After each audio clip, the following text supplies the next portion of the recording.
Hey everyone, it's Saturday, January 16th, 2021. Welcome to episode 49 of the Ginger and the Beard podcast. I'm AJ, aka The Ginger. And I'm Reese, aka The Beard.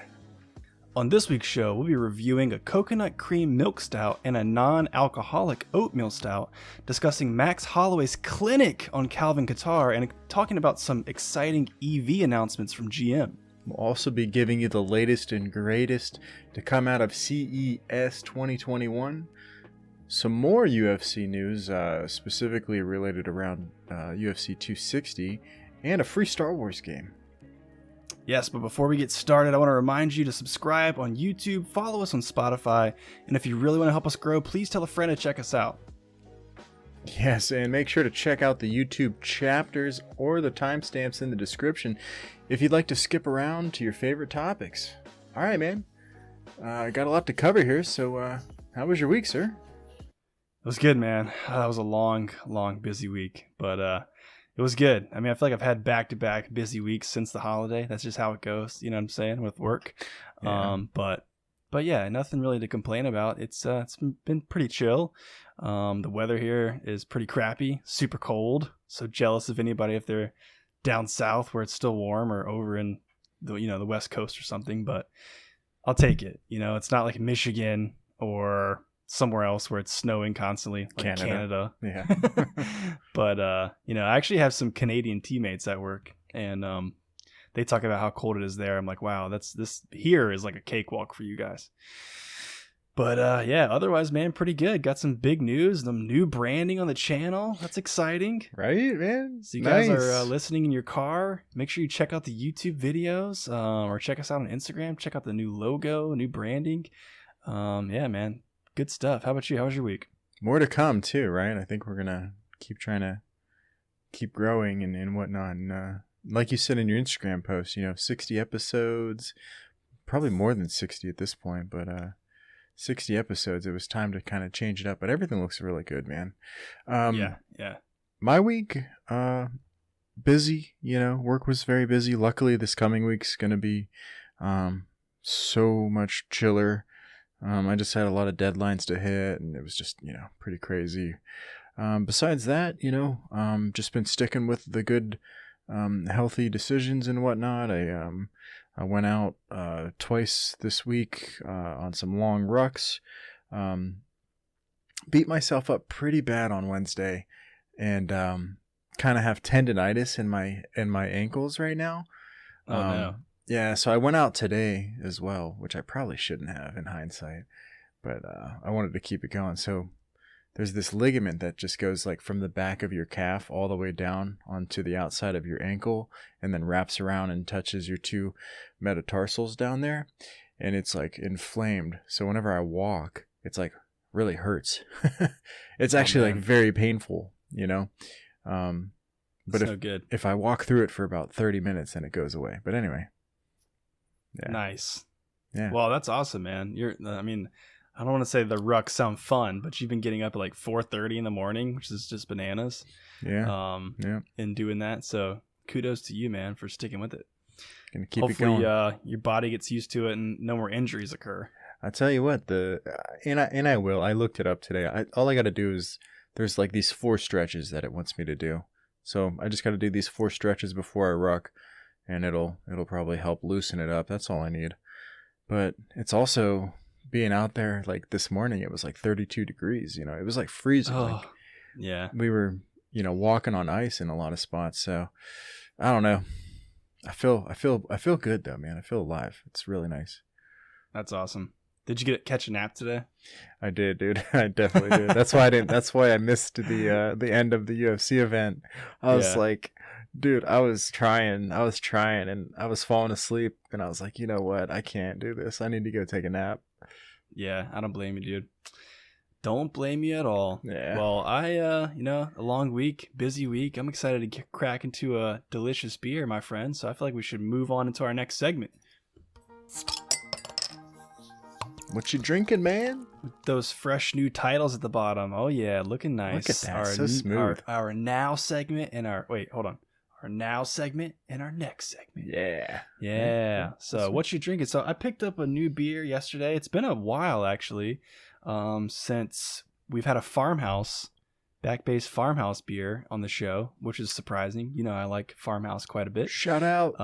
They just dropped a annual sort of seasonal beer. I don't know how many years they've actually done. I know they did it last year. I'm not sure, you know, before that. But this is the Queen Anne's Revenge Coconut Cream Stout.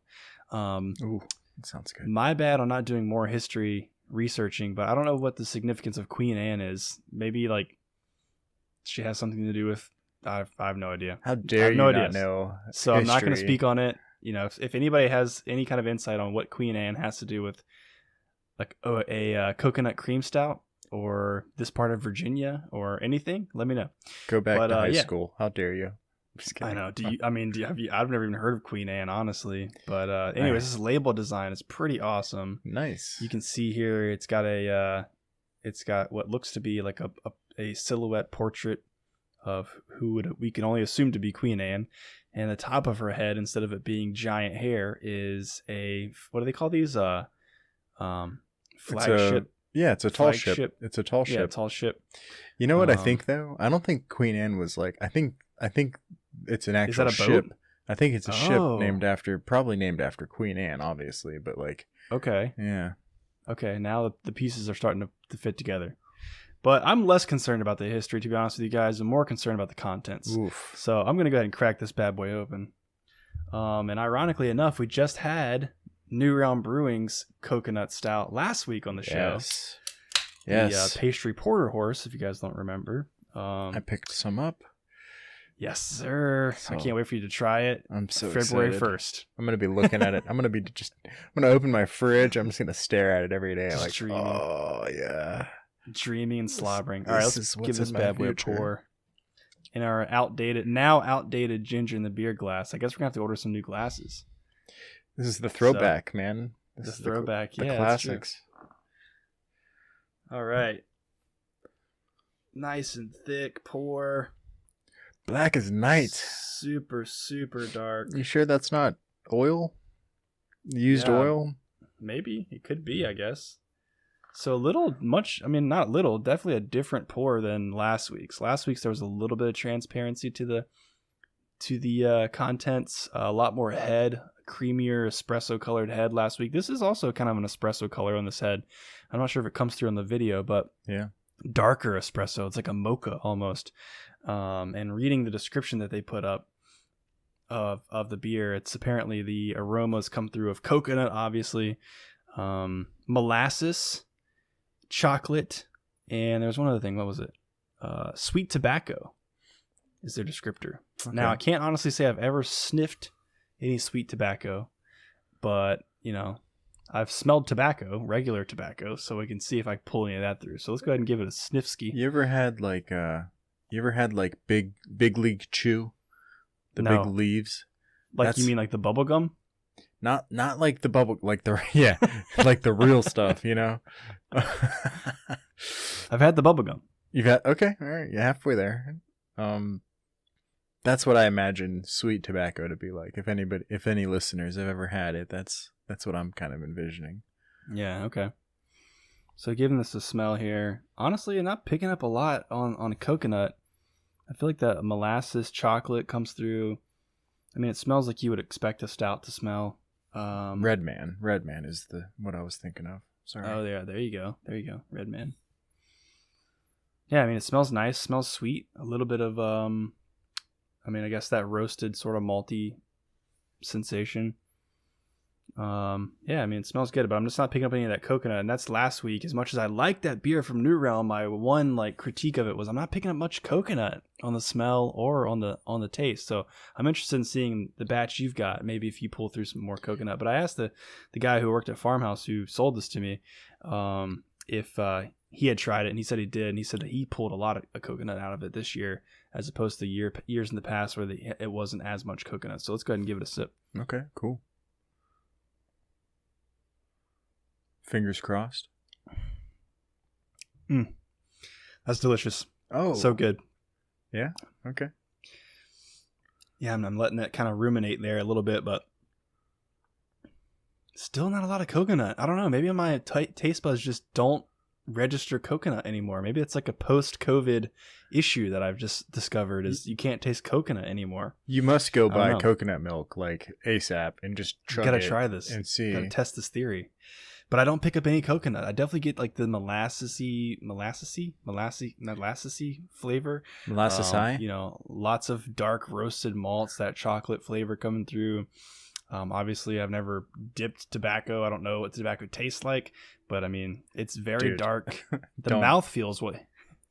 What? You'll probably throw up the first time you do it. I know. No, I'll never do it. Trust me. Okay. But yeah, I mean, the mouthfeel honestly is what hits me more so than anything. It's just so creamy and thick and rich. It just kind of coats the inside of your mouth. Very delicious. The sweetness definitely comes through, and I guess that's that milk stout. You know, that probably lactose. The lactose that yeast can't. What's the word I'm looking for? Can't process. It can't break down into alcohol, so that sugar just kind of sticks around. That sweetness carries through. But I'm gonna give it another try here. See if I can pull some of that coconut. Yeah, that lactose is probably what's giving you that mouth feel. That's like sticking to the roof of your mouth kind of feel. You know. Yeah, it's very sticky. And actually, when you said that, it does kind of remind me of Commonwealth, that stout I had, I don't know, maybe 4 or 5 episodes ago, that they had a sticky buns, if you recall that, sticky bun stout. Yeah. And that's just definitely the texture and the consistency definitely reminds me of that. But overall, man, delicious beer. I mean, the color is perfect. The head, just kind of that foam just kind of lingering around there, that dark mocha espresso colored foam. Yeah. The aroma is amazing. Wish I was pulling more coconut out, but that could just be my taste buds malfunctioning. Based on the guy telling me he pulled a lot of coconut out of it. But yeah, the sweetness and how it coats the inside of my mouth, man, definitely A+. So great job, Farmhouse. Great to have another beer of yours on the show. I feel like we should be their spokespeople. I know. Send me a t-shirt. Send me a t-shirt. Please. Just kidding. I've got quite a few Farmhouse t-shirts, as we all know. But anyways, man, so we are like 3 weeks into dry January, which we know after last week's episode you're participating in. So what do you got for us today, man? Well, we got a quote non-alcoholic beer here by Bravus Brewing Company. You can see it there, nice black can, very simple can design. It's an oatmeal stout. It says non-alcoholic, and I should have done a little bit more research. It got me on the can design, and there was like 3 other ones that it's like I got like 3 other Bravus cans downstairs to try later, but it's actually 0.5% alcohol. So how dare you? You know, I think I'm okay. Because like I'd probably have to drink I'd probably throw up before I drank enough of these to even feel anything, right? Yeah. They're 100 calories, and they're supposed to be like, good for people that are trying to stay away from gluten. So I don't know. Yeah. Who knows, man? We'll see what happens. But anyway, on the website it says, this delicious oatmeal stout has a wonderful mouthfeel and a velvety head. The undertones of chocolate and caramel give way to a slight roasted coffee finish. Absolutely delightful. We'll find out for sure soon. And then I wanted to read this real quick. It says it on the can to kind of explain what Bravus is, because we've never had. First off, we've never had a non-alcoholic beer on the show, and then certainly we've never had this company on the show. So just real quick, it's always a great time for a Bravus. That's their slogan. The folks at Bravus believe beer should be about the experience, not the alcohol content, which I agree. That's why we're America's first brewery dedicated solely to the production of non-alcoholic craft beer. Our exclusive brewing process allows us to create a beer which tastes so much like an alcoholic beer, you would be hard-pressed to tell the difference. So go ahead, try one. We're going to find out real quick if that's a true statement. Man, I'm excited. Crack that sucker open. Oh, yeah. Somehow I did not hear that can crack at all. That was weird. I saw it happen, but the sound did not register. It's so odd. It's the Discord technology that they released recently. Wow, kudos. Isn't that crazy? Yeah, can it crack is like pretty loud, so that's impressive. And it was right next to my, it was right next to it. So, all right, guys, here we go. Let's try her out. Wow, look at that. Not pitch black, not pitch black like yours. Close to opaque, but certainly brown, very dark brown. Looks like a beer. Looks like a beer. The head looks pretty good. We got about a third of an inch of head on the top there. The bubbles aren't very uniform. Looks like the body's probably medium bodied. But yeah, exactly. Not opaque. So I'd probably give this like a 60 or 70 on the color scale there. Let's give it a sniff. Oh yeah, that's malt right there. So do you remember that beer that I had the other day? It was like the hairless dog. I didn't do it on stream. I had it the other day though. Yes. And I was like, it's not very good. Yeah. It smells just like this. Okay. It's like the malt just has to push through as opposed to the hops and a little bit of hops. I'm getting just 10% hops, but most of it's just maltiness. And I'm not getting any, like it says chocolate and caramel and coffee.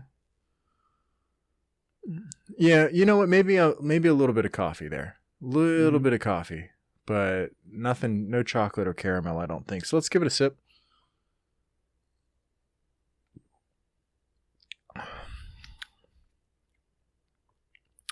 A lot better than the other beer. I'll give you that. A lot better. Nice. Yeah. Nice. You know what? That's not so bad. You know what? It's kind of like flat, right? There's not a lot of flavor there. But it doesn't have that like unsavory, undesirable, bland, I don't know what to even call it, that other beer had. This is it almost is good that it like doesn't have a lot of flavor because it's not overpowering you with like bad things. And I am getting more coffee now on the aftertaste of it, which is actually it's pretty pleasant. So I will say that is delightful. I don't know if I would compare this to like alcoholic beers, but I mean, this is a pretty damn close knockoff. I would say like it's got like you ever had a Guinness? Of course. Guinness is like the water of stouts, right? It's like that's kind of like what this is basically, but this certainly isn't nearly as well done as Guinness is. Guinness is, very well done. And it's a nitro. Yep. But this one, you know what? The longer I let it sit, I'm okay with this.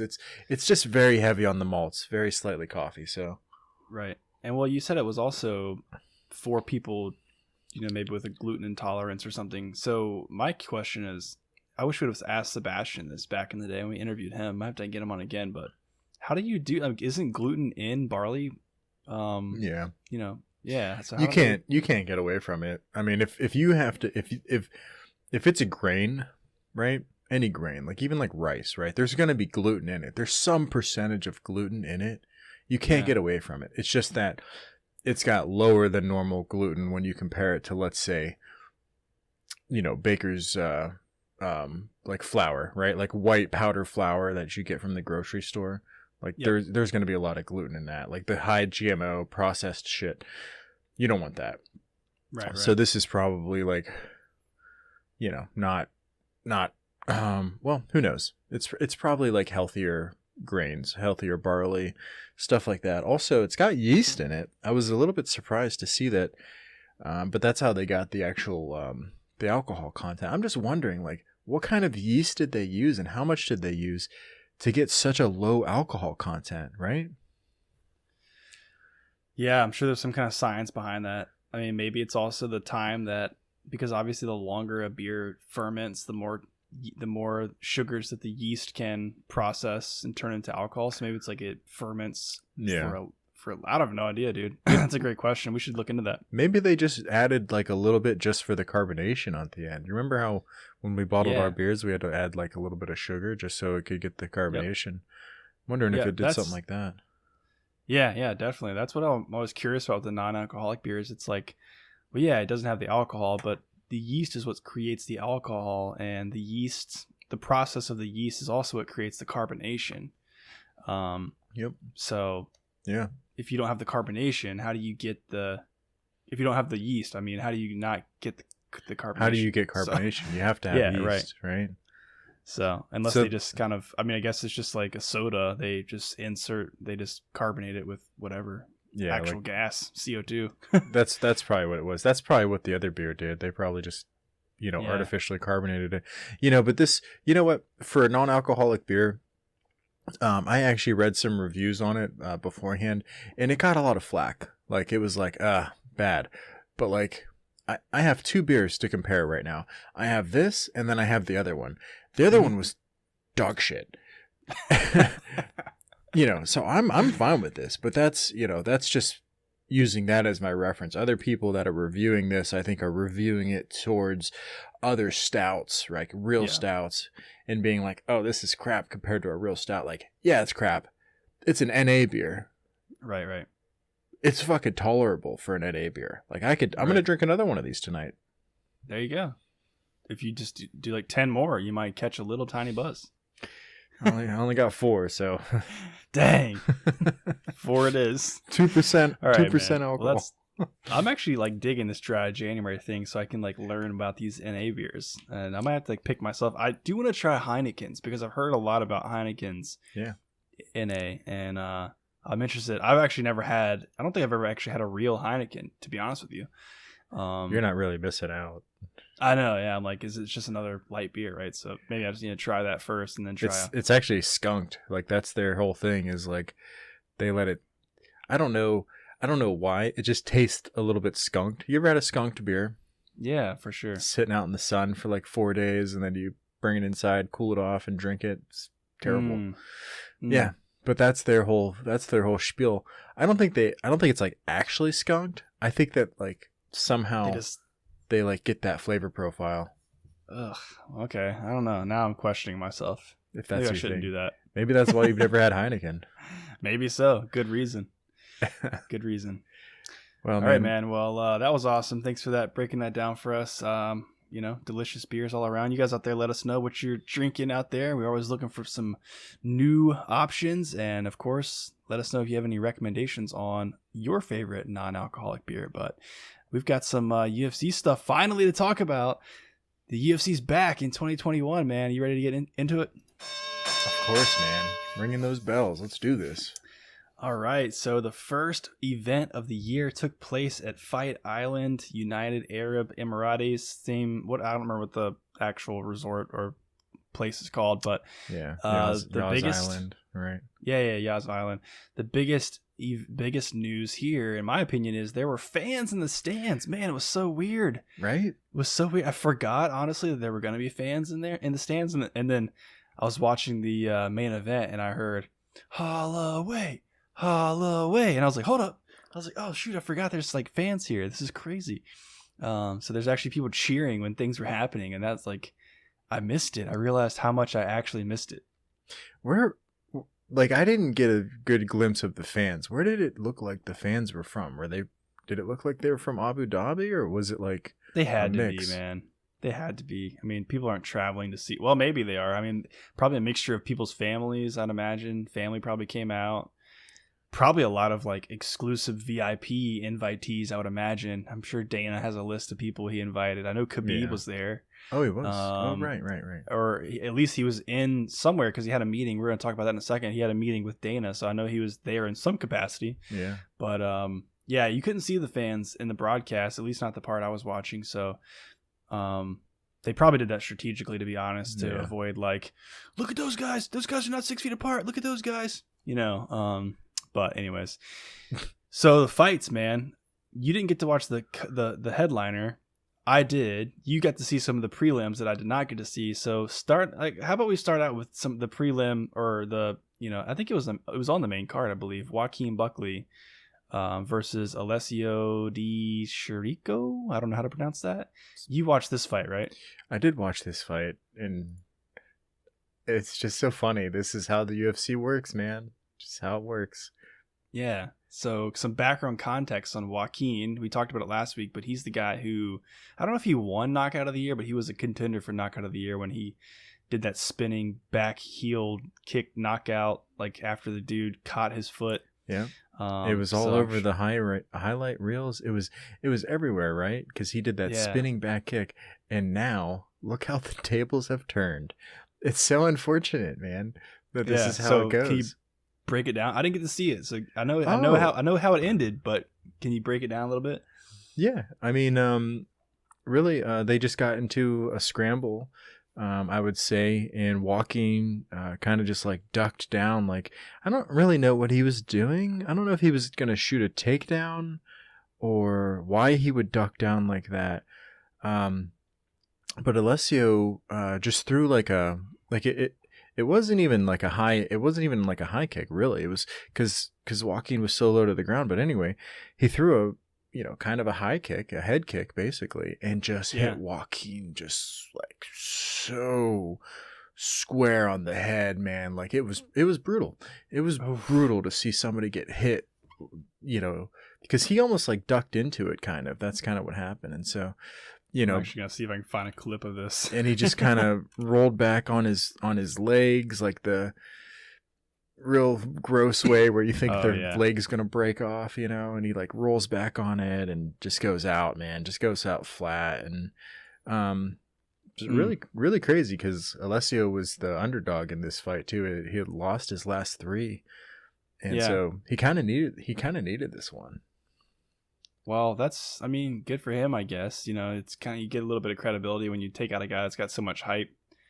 But it sounds like, and I'm flipping through the fight highlights right now to try to see this knockout. But it sounds like it may have just been a kind of one of those, lucky. Oh, of course the clip I see doesn't actually show the knockout. Of course, one of those YouTube situations. But wrong place, wrong time for your face, I guess. I 100% agree. Yeah, I'm sure he'll be back. That guy is so stacked, though. He's a monster. That guy's like scary looking. Yeah, you could tell he was really bummed out after that. It was unfortunate, but kind of crazy. He's going to be on 2 highlight reels in a row, basically. For opposite reasons. Well, I like I said, I didn't get to catch that one. Honestly, all I watched was the main event because I had conflicting viewing interests at the time that this fight was taking place.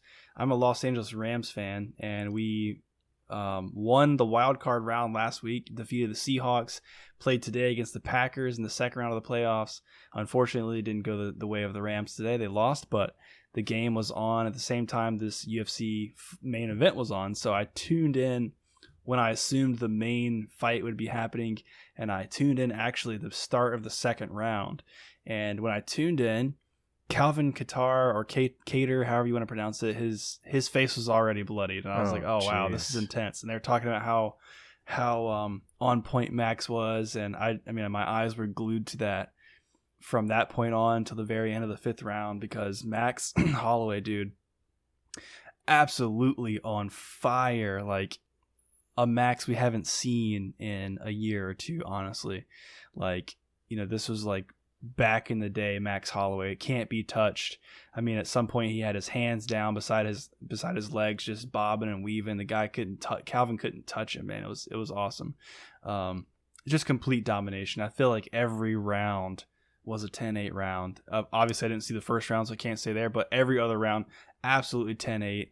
He had Calvin Kattar just bloodied up. I don't know how the dude was standing, to be honest with you. It was just, Max was he had him so on his heels and covering up like for like full rounds that he was just posturing up and just dropping elbows. And not dropping, like he wasn't on the ground, but just throwing elbows. He sliced open Calvin's forehead, but just elbows, uppercuts, working the body, like just brutal shots.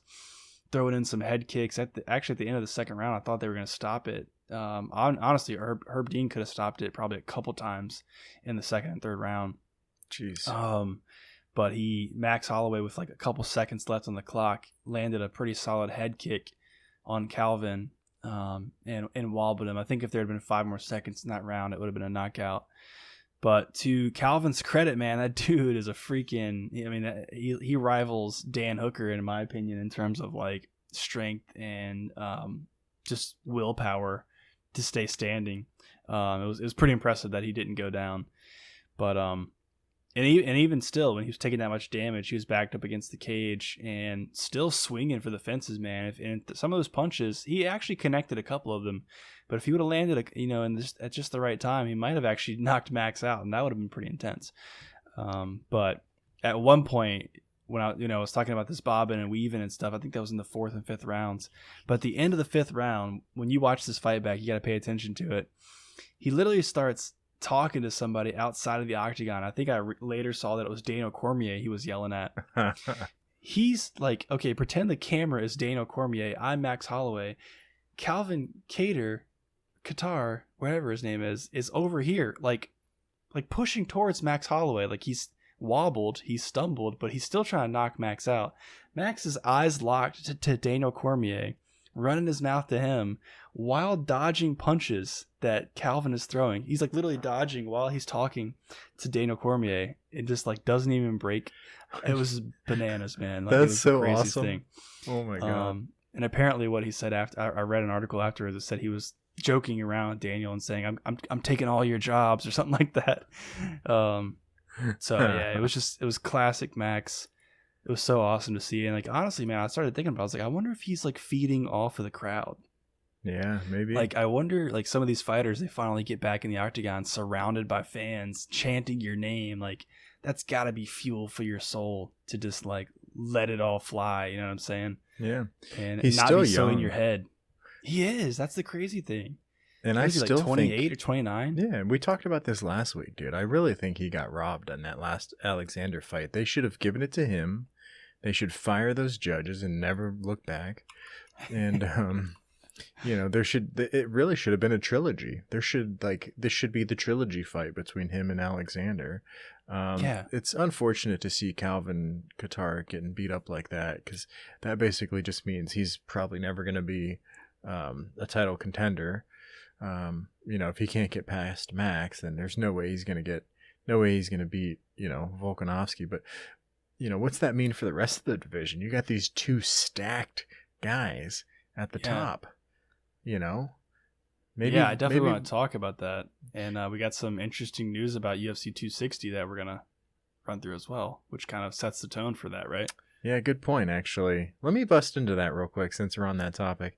UFC 260 added Alexander Volkanovski versus Brian Ortega title fight, and I know you like T-City. Yeah. I like a little T-City as well. So we're talking the UFC featherweight title right now. Location and venue still to be announced. The news was first reported by ESPN. Let's look at these guys. Volkanovski 22-1.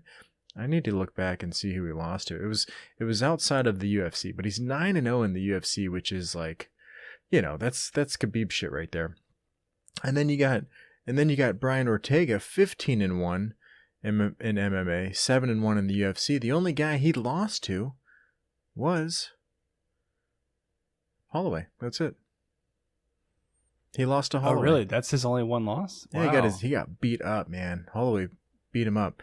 So this is going to be the co-main event to the heavyweight title match between Stipe and Francis. Oh my god, I can't wait to watch this. Dude, that's a crazy card. Oh man, I'm so excited. Oh, it's expected to take place March 27th, and it's actually going to be the second UFC event in March. So March is going to be very good for us, man. We're going to be getting to watch a lot of UFC events, so pretty excited about that. But yeah, man, I'm interested to see is Brian Ortega. He's been out for a while. He came back and just had a fight against somebody, right? Or is this his first fight back? No, he just fought someone. Yeah, he fought someone very recently, and he beat him up pretty good too. Was it Korean Zombie? I think it might have been Korean Zombie. It was. Yeah, you're right. And he destroyed him. Man. Yeah, Chan Sung Jung. He wrecked him. So that went 5 rounds too. But I remember Chan Sung Jung said that he couldn't even remember the last 3 rounds. That's how messed up he was. Wow. So yeah, we'll see if Brian can bring anything different to the table. I mean, he's fantastic. He trains with the the Gracies. He trains with Renner Gracie. So, I mean, he's got fantastic skill on the ground, you know. But which we haven't really... Have we seen Volkanovski's groundwork yet? I don't know that we've seen that. I don't think so, man. He's so freaking strong, though. I feel like it's going to be really hard to get him down and keep him down, you know? He's short for the division, too, I think. I think he's pretty short, like, which makes it even Holloway. Harder. Yeah, that's what I'm saying. Like, and Ortega, I feel like Ortega's like similar height to Holloway, probably. Which would lend itself to some better groundwork. So that'll be interesting to see if T-City does take it to the ground. But to your point a minute ago about that division, the featherweight division, that's definitely one of the more stacked divisions in the UFC right now. Yep. And I'm curious, like, what happens next? Like, so let's just say Brian Ortega gets beat. Alexander Volkanovski defends his title. Max Holloway just put on a clinic with Calvin Kattar. Then what? Like, are you going to give it a three-peat? Is it going to be a three-peat with Volkanovski and Max Holloway? Then probably they don't usually do that, right? No, they don't. I don't think Volkanovski would take another fight. I think that what he'll probably say is, give me somebody else, let Max beat somebody else, and then we'll do it. You know, we'll do it, give it, you know, give it a year, let's say. Put a year between the fights, and then maybe we'll do it again. But, you know, we're talking, these are the top three guys in this division, man. I mean, who else we got, right? Is Dan Hooker, Dan Hooker's in this division, I think, right? No, he's lightweight. Oh, right. Yeah. You're right. He's up a weight. We got Zabit. In this division. Zabit, Yair Rodriguez, Korean Zombie, Josh Emmett. Yair Rodriguez. Now that's a guy I want to see fight. You know, Holloway. I want to see him fight Holloway. That would be a pretty good matchup. Zabit, I don't think that'd be a good matchup. I think Yair beats Zabit. I don't think Zabit's gonna. I don't think he's good enough. I don't think he's got enough endurance for the title. Yeah, I agree. Yeah, I mean, I guess I agree with you. Yair is the only one that makes sense for Max Holloway at this point. You know, and then I guess maybe if Max beats him, then they'll give another shot at Volkanovski. But at this point, like, if he beats Ortega, if I was Volkanovski, I wonder if I'd be looking to move up to bantamweight and see what I could do there. He used to fight. You mean lightweight? Up a weight class or down? Sorry, down. Lightweight. Sorry. Yeah, I don't know. Maybe not. He might not want to go up to lightweight. Why not? I mean, I thought it would have been a fight if he went and fought Khabib. That would have been awesome. Absolute killers at lightweight. Yeah, because I mean, Volkanovski used to fight. Didn't he used to fight at heavyweight? He used to be, or not fight at heavyweight. He used to weigh in, like, back in his rugby days, like at the heavyweight. Yeah, right. I think he was like, I mean, he was jacked. I mean, he's still jacked, but he was like Debo muscle. Yeah, you know. So he could put on some pounds and look to move up. I think he could do it, man. I really do. I don't know if he could cut and go down further, but if he could go down further to bantamweight, there's some good matchups there for him too. Yeah, Cody Garbrandt, or even Piotr Jan, man, that'd be a crazy fight between Alexander and Piotr. That'd be awesome. That'd be nuts if he could cut down to that. But like, do you remember Holloway fought Dustin Poirier, and Poirier pieced him up and beat him? I don't think. Yeah. Now that I think about it, I don't think Alexander could get through Poirier. Maybe. Yeah, I don't know. I'm excited to see Connor and Poirier fight, which is a good segue into our next kind of headline here before we move on from this segment. Talking about Khabib. So he, like I said, met with Dana White this week, or today, I think, at the Yas Island, facility. And Dana was promising fans that he was going to talk to Khabib about coming out of retirement, fighting again, looking for that 30-0. Long story short, Khabib apparently did not give any definitive decisions about whether or not he would come back, but he said he was going to watch that fight. So that fight being the fight between Dustin Poirier and Conor McGregor. And also, I think the co-main on that card, or I could be wrong about this, so don't hold me to it, is Michael Chandler from Why am I not thinking of this? Why can't I think of it either? The other fighting promotion. The other place. Bellator. The other place. Yeah. Bellator. Thank you. Jeez. Wow. Yeah, Michael Chandler from Bellator and Dan Hooker. So he's apparently watching all these fights, and he says that if something spectacular happens, if they do something spectacular that makes him want to come back, he may come back to fight. Okay. I don't know if I'm Khabib. Like, how do you not come back? Let's just say, let's be honest. I'm pretty sure Conor's gonna flatline Dustin Poirier again. I like Dustin a lot, but I think Conor is just on another level. That I think he's probably on the closest level to Khabib of anyone. Yeah, probably. I think he's gonna steamroll Dustin Poirier pretty quick and easy, and then he's gonna be running his mouth constantly to Khabib. How do you not come back as Khabib at that point?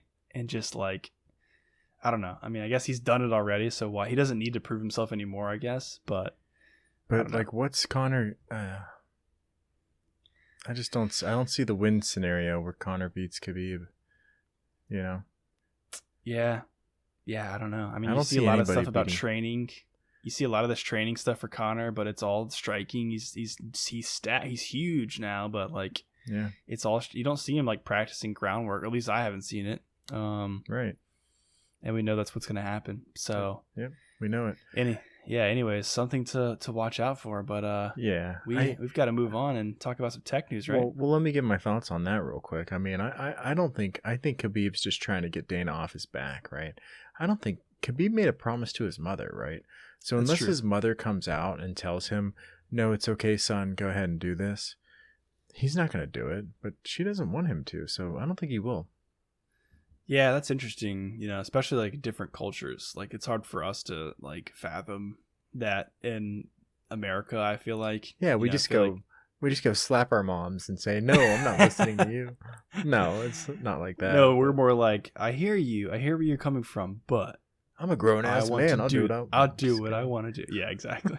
But you're right, dude. That could be it. I mean, he is kind of that guy. I mean, I guess he seems like a nice character. I don't know. Probably like entertaining Dana. I think just so, to give man. him I something think to talk about. I'm not going to get my hopes up for a rematch, but who knows? Yeah. But let's move on, man. We got some CES news to talk about, so let's do it. For sure. All right, so yeah, lots to talk about here. To be honest with you guys, I didn't follow CES super close this year.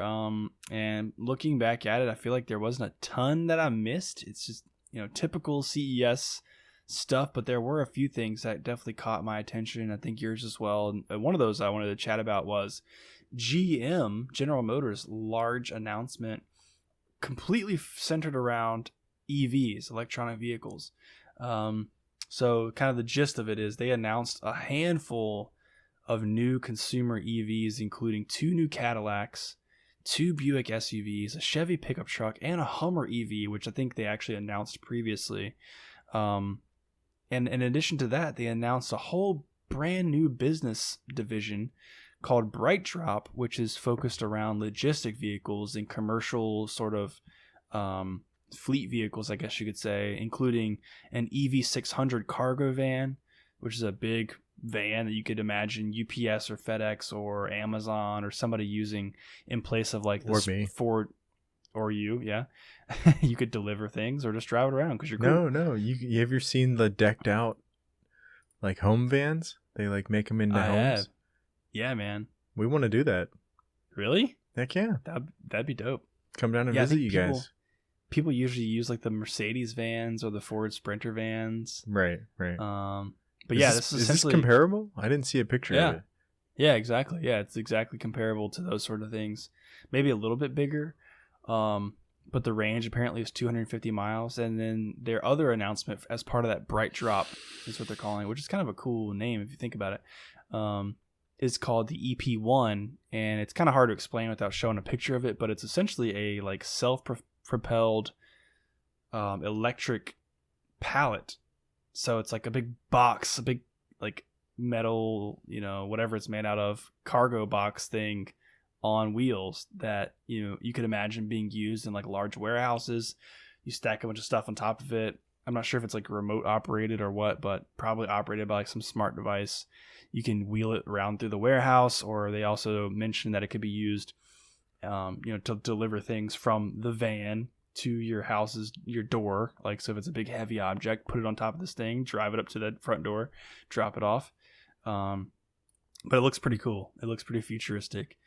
So all that said, oh wait, sorry, I missed one last thing. The other thing, which is very, very in line with CES's typical sort of announcements, the Cadillac eVTOL Air Taxi, which I recommend you stop what you're doing right now, type that into Google, and just look at this crazy machine. It looks like How'd you forget about that one? I don't know. I think I forgot about it because this is exactly what we would call vaporware, in my opinion. Right. I mean, it looks like a throne that you would sit in with two giant fans flanking your left and right side that would just taxi you around the city, I guess. Definitely not coming to fruition anytime soon, I would say. Purely based on, I mean, maybe the technology's there, but it's regulations alone. It's like a giant drone, right? Like that's like a giant flying. I wonder if that one can actually fly. I'm sure it probably can fly. You know, they've built like giant flying machines like this before, but just getting regulations to allow somebody to fly that thing around the city is probably not going to happen for some time. Imagine if like your neighbor just like came home and just like this giant helicopter thing just like parks like next to your house. Yeah, you know what's funny? That it's like people complain about noise pollution now. Like there's this dude that comes to my neighbor's house all the time, and he drives this little Honda Civic, which, no judgments, I used to drive cars like this all the time that were stupid loud and like looked awful. But like you can hear him coming like a block away. You know what I'm saying? Wake up like, your dogs. Yeah, people complain about that stuff. You ever heard of drone flying? You ever been close to like a DJI Phantom or something? That's loud. Yeah. So imagine that with propellers large enough to carry a human. That's going to be loud, people. So. Oh, man. But anyways, that thing's definitely interesting. You should check it out. But I'm curious, like, your thoughts. I mean, I know we're getting close to time already, but like electronic vehicles in general. Like, I love it, man. 5 to 10 years out, we have, 50-50 EV versus gas on the road, self-driving cars. Like, is that a future you're interested in? Yeah, absolutely. I think Elon Musk said it. And of course, everybody knows about Tesla. I definitely want one. My mom actually just bought one. She just got her no Tesla. Way. Whoa, nice, dude. Yeah, she just got it in January. I was supposed to go up and visit her. Which one did she get? She got the S. Dang, son, that's awesome. Yeah, so I want to ride in it. Yeah, so when I get up there, she's gonna let me take it for a spin. Pretty excited about that. She's been having a lot of fun with it. She's got it decked out, dude. It looks like Batman's Batmobile, dude. It's all black tinted windows. Like she got the special wheels on it. Like it's nice. Is it like the P90D? Oh, I don't know. P100D or something? I'll send you a picture. of it. Dope. Yeah, man. But it's pretty sweet. Your mom's so hip. She really is. Yeah. Anyway, she's cooler and than I know she listens to the show, so hey, Reese's mom. I'm really jealous of your car. Yeah. So, yeah, man, I love the idea of going EV. And it's really awesome to see a company like GM switching, because I think a lot of people are going to move to EV. I think it's going to be in the next 25 years.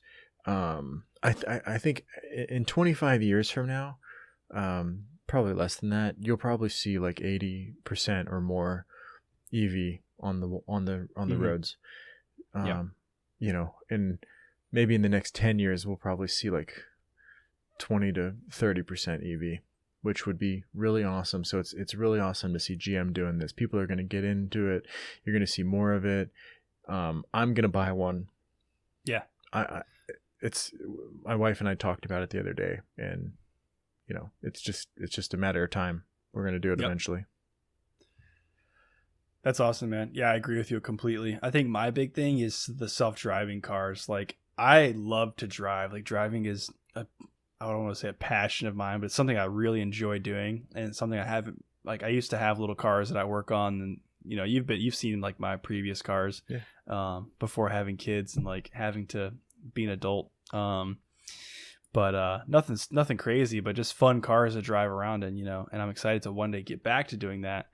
So when that happens, you know, I'll probably want a gas powered, something that I can feel the rumble of the engine and like feel in control of. But I'll have like a soundtrack you can just put into your car at that point. Yeah.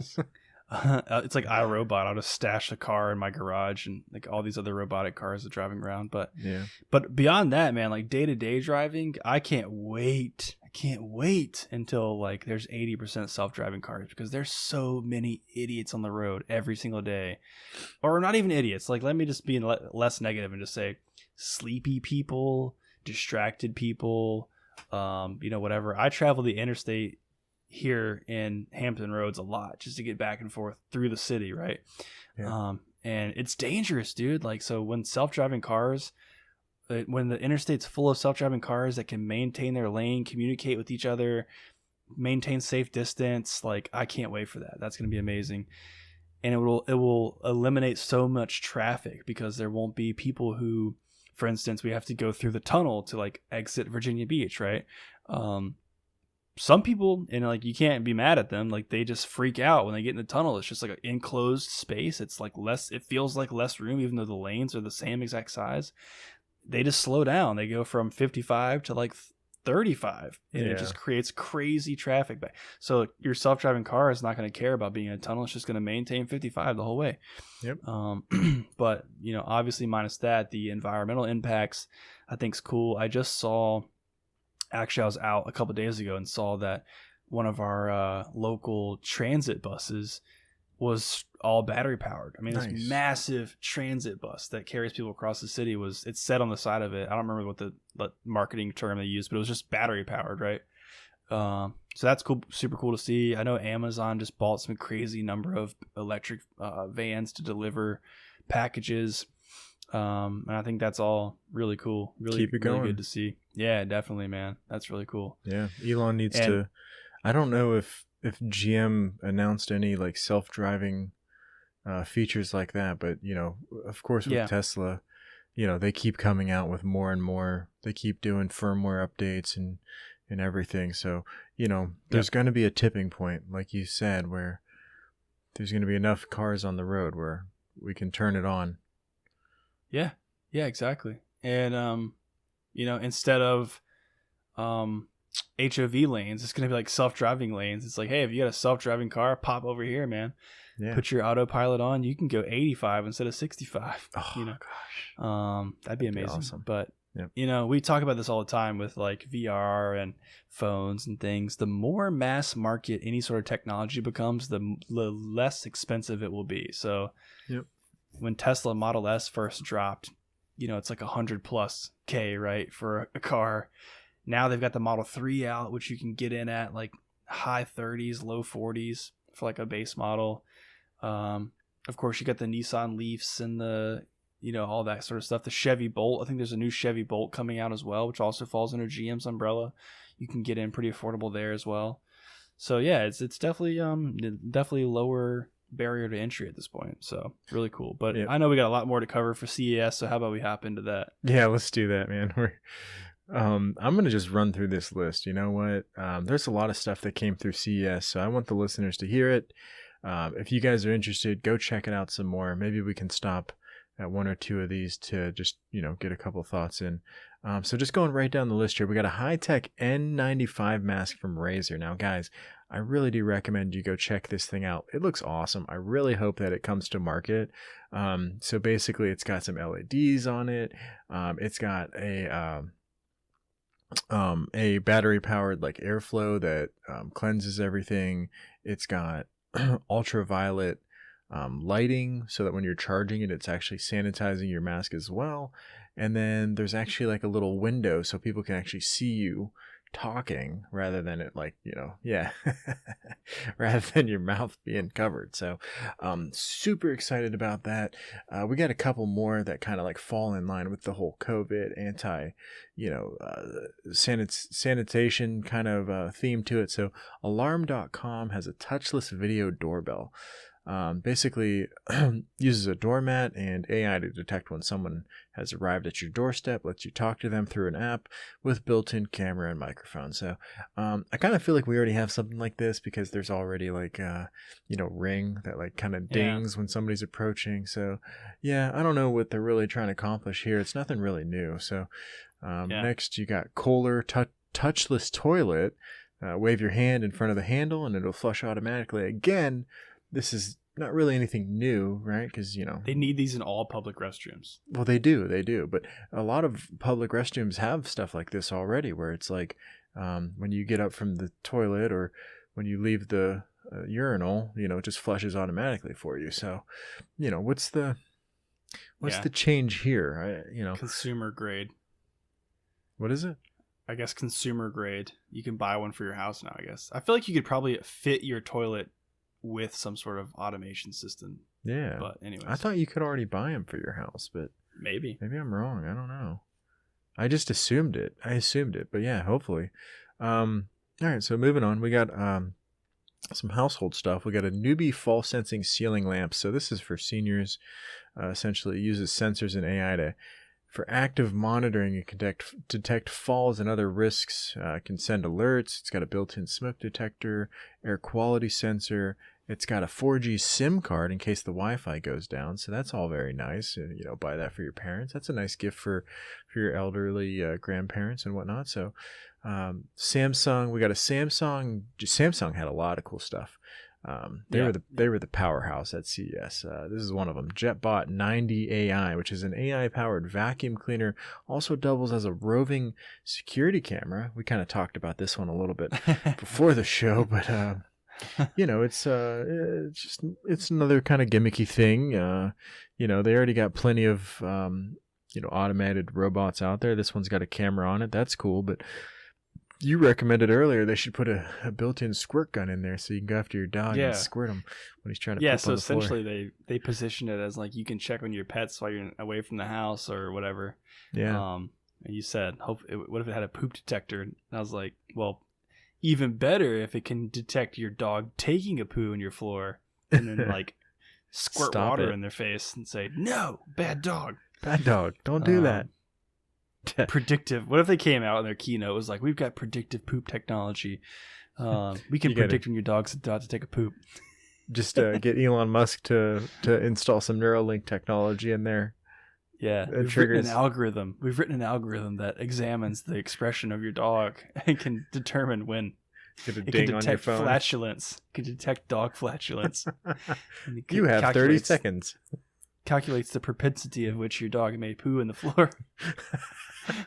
In about 10 minutes, your dog will poo in the floor. 10 seconds remaining. And you get an alert at work on your phone, and you're like, whip out your phone and take over the control of the robot manually with your phone. And, oh man, pop out like so the R2D2 little laser gun that squirts water. Yeah. Oh man, yeah, that's funny. So, all right, we got some more tech stuff. We got HP Dragonfly Max with a 5 megapixel webcam. So I don't think a lot of webcams have that kind of power to them. So, I think that's cool that they got them, but I'm also worried about bandwidth. Are you going to be able to actually because most of the time when you're talking on Zoom or stuff like that, the quality, it's not the camera quality. It's the fact that you can only send so much stuff over the net, So is it going to be able to? Are you going to be able to send 5 megapixels worth of data through Zoom? Who knows? Yeah, and just to clarify, that's a laptop. So webcams traditionally on laptops are pretty garbage. Even Apple laptops is garbage webcams. So yeah, exactly. And I think I'm not sure if you mentioned it, but it's supposed to have 4 wide range microphones. So I think the goal here is, in a time where we are all working from home and doing video conferences all day, I can tell you firsthand, HP's laptops traditionally have garbage microphones. I have a number of people in my company who use HP laptops, like their Elite books or whatever, their Pro books. And if they're doing a video conference and they look to the side and speak, the microphone just like can't register their voice because it's like not directly firing at the single microphone. Yeah. A lot of people this would be great. A lot of people in our company use Dells, and it's the same kind of thing where we don't have that issue, but half the people I work with, their microphones are broken. Yeah, they just don't work out, right? Yeah. And some people that do work, it just sounds like a robot, and it's like, dude, just call me. I can't hear you. Right. You know? Yeah. Right. Moving along. We got Acer Chromebook Spin 514. So this one's tailored towards more education market for people in high school or people, young adults, basically. So that's all I really got on that one. There's an LG Rollable. Now, this one was really cool. I don't know if you checked this one out yet. Have you seen this one? No. So check this one out. It's a smartphone display that rolls upward to expand the viewing area of the screen. Also, this wasn't just a concept. This is actually in LG's plans to bring to market in 2021. So I think make sure to check it out. It's basically you take like the normal size of your phone and then it like expands to be double the width. So you could be watching a movie on there. Interesting. And watching videos or playing games or whatever. I think it makes the most sense out of all the other options that have come out, like the folding version or just like the big phones in general. This one, it can be small or it can be big, whatever you need. Yeah, I think right here they have to figure out the like practical use case, and that's what they need to use in their marketing. Like for me, it's going to take a lot of convincing for me to pay the extra like $500 this thing's probably going to cost. Yeah. Or maybe even an extra $1,000. Like, you got to give me some real good practical use cases to like make me think, yeah, I could do that. That's interesting. I think, for me, it would be video games, video, or even like spreadsheets, I think. You would say spreadsheets. Oh, dude, I'm the spreadsheet guy, man. You need help with spreadsheets? I got you. Very cool. Yeah, man. All right, so we got Samsung solar powered remotes. Do you remember like when didn't remotes used to be solar powered? Calculators did. I remember calculators. I thought remotes like at one point in time, been some. They like way back in the day when you had to like adjust the antenna, Oh yeah. I think they had them, but anyway, yeah. Solar powered remotes, like, yeah, sign me up, dude. I don't want to have to like change batteries every 6 months because that's such a big hassle. But, I read about this one too, though. I'm like, so wait, now I have to remember. Half the time I can't find the remote. Yeah, it's like in the couch or like in a cabinet. I have kids; they just like to put it places. Like one day, it's probably gonna go in the trash can and get thrown away. Oh no! But like, good. I've got to find the remote and remember to place it in the window to charge it. Does it have to be placed in? I thought it was like. If that's the case, then I don't know. That's a little bit much, right? Yeah. I mean, does it work off of like overhead lighting? Maybe? I don't know. Hopefully. We got LG transparent OLED displays. This is concept. I love this idea. So think about, if you're riding on a train or you're at a restaurant or you're hiding away or hiding it like in the footboard of your bed, right? Where you can just kind of, it just raises out or, I really like, I didn't really care about the last idea there, but like the train windows in the restaurants, like that sounds awesome. Like when you're walking down the street and you're looking into restaurants, like they have their menu on the television screen or, make it a touch screen. And, I just think that's a really cool idea. Can't wait to see that. Yeah, that's super cool. I'd love to see that in real life. Yeah. And, this one's interesting. I wonder how soon it's going to be reality. TCL TVs. I've never heard of TCL, but I don't know. Have you ever heard of TCL? Yeah, I think TCL started as like a it's one of those situations where it's kind of like an insignia TV that Best Buy sells, like an exclusive brand for Best Buy, but it actually used like Samsung panels or LG panels. Okay. I think TCL was like I don't want to say it and like be wrong, but either Chinese or like Korean ripoff of some technology. But now I think they've actually made a name for themselves and provide some pretty smart quote, they actually are smart TVs. I think they've actually become a name brand in and of themselves. Okay, well, they're releasing a 85-inch 8K television, so that's pretty crazy, man. That's a big TV. Yeah, it is a big TV. I guess you'd have to make a really big TV in order to fit 8K on it. Yeah. Got a lot of pixels there. So, all right, we're almost there. So, Samsung Robot Butler, Bot Handy, can help with tasks around the house and bring you something to drink. Get me my beer, robot. The demo video showed it taking dishes out of the sink and loading them into a dishwasher. Wash my dishes and make me a sandwich. The heavens are singing right now. That's exactly what I need in my life. Yeah, man. Yeah, dude, definitely. I feel like there's so many opportunities for disaster here. It's like a programming glitch happens and it thinks your dishwasher is like 6 inches like closer to it than it actually is. So just every plate it picks up one plate at a time. Just like yeah, it's like it thinks that your bathtub is like the sink or something. It starts taking dishes to your bathtub. You come home, you're like, why the hell are all my dishes in the bathtub? Yeah, these don't belong here. All right, last one. Infinity Game Table. So like when I first saw this, I was like, oh, this sounds so cool. But like, anyway, so it digitizes some of the world's most popular board games onto a touchscreen table that you can just like kind of move around, and you can play against other friends and family members online if they have their own table. So the reason why it's only like 2-player basically is what it looked like. Yeah. You can only have 2 players. So like, dude, the only game I play is Monopoly. You can't be just playing Monopoly with 2 players. There's no fun. You got to have at least like 5. Right, for sure. Yeah, so yeah, I don't know. I think a lot of people were excited about it. Maybe it'd be cool, during COVID times if you bought one for your grandma and then you had one at home, you call her up, FaceTime her, hey grandma, ready to get your ass beat in some checkers? Let's go. Yeah, like looking at pictures of this thing, like I'm not trying to be rude, but like this seems like something you'd buy from like Sharper Image or like Brookstone or like one of those like stores in the mall that sells like really gimmicky stuff.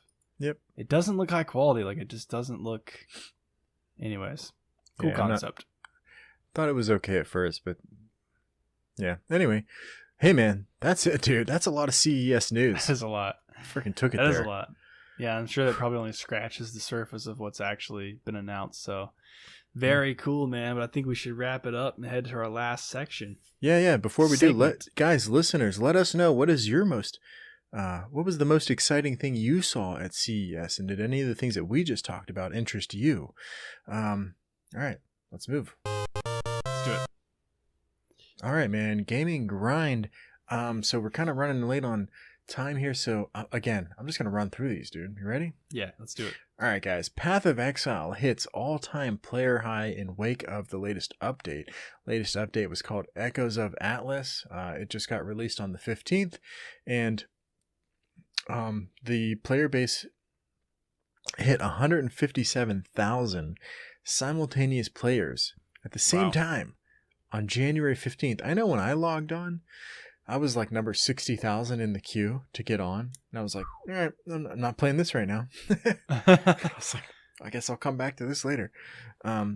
So what is the game? Real quick, let me give you a breakdown. It's an action RPG. If you ever heard of Diablo, it's kind of like that. You're just running around, hacking and slashing things, throwing spells out, killing a bunch of stuff, blood and gore everywhere. There's a little bit of a storyline involved. This release just adds some new gems, some new skills, some more content, a lot more content actually. So it's really fun. A lot of people are enjoying it and getting into it. So if you want to check it out, it's free. Free 55 with a free 55 discount. Yeah, you don't have to steal it because it's already free. Free for free. Anyway, speaking of free games, Star Wars Battlefront 2. Yeah, I saw this, man. Yeah, man. You know how much we love. I downloaded it. Oh, you got it? Nice. Yeah. Oh, I haven't downloaded it yet.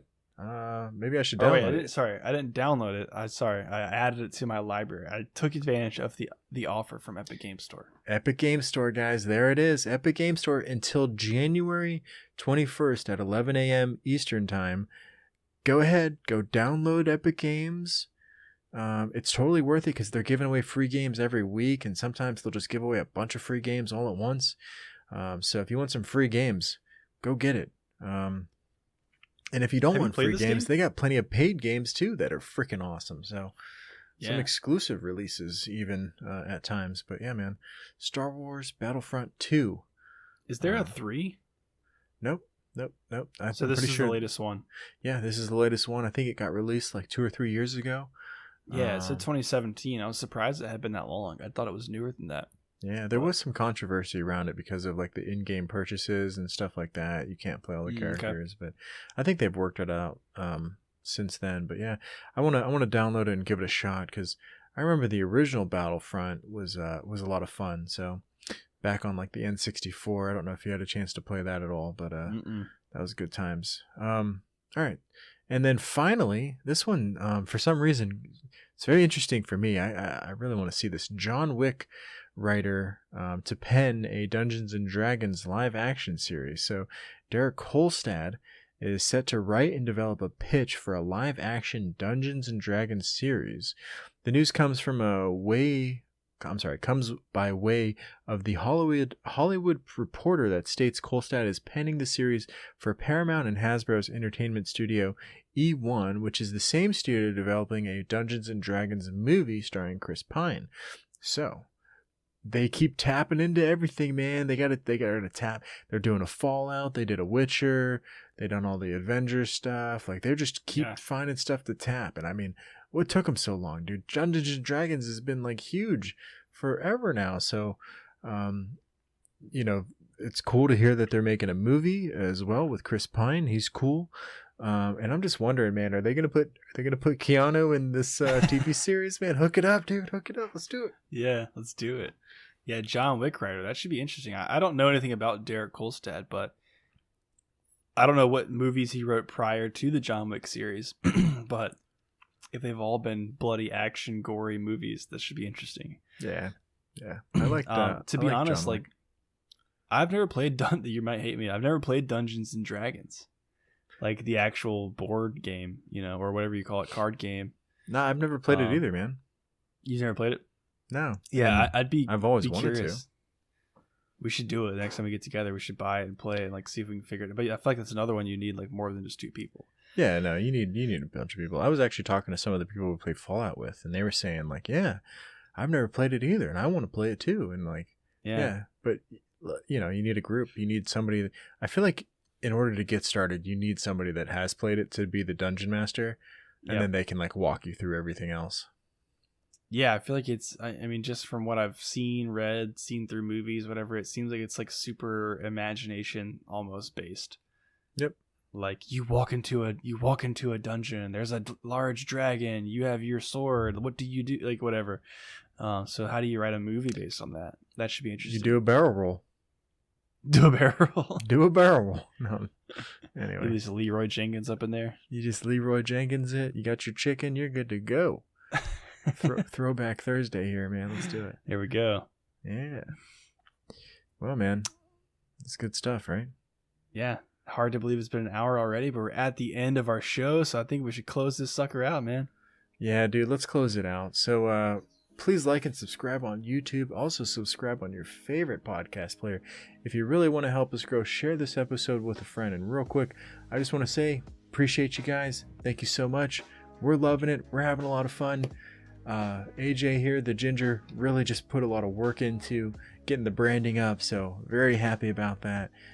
We got some more stuff we're gonna be figuring out over the next month. I think we have a guest coming on next week. We might have another guest coming on the week following. So we'll got a lot of fun stuff coming up. So stay tuned. Yes, definitely, man. I echo all of that. I can't wait to have those guys on the show. It's really fun getting to talk to people and learn more stuff.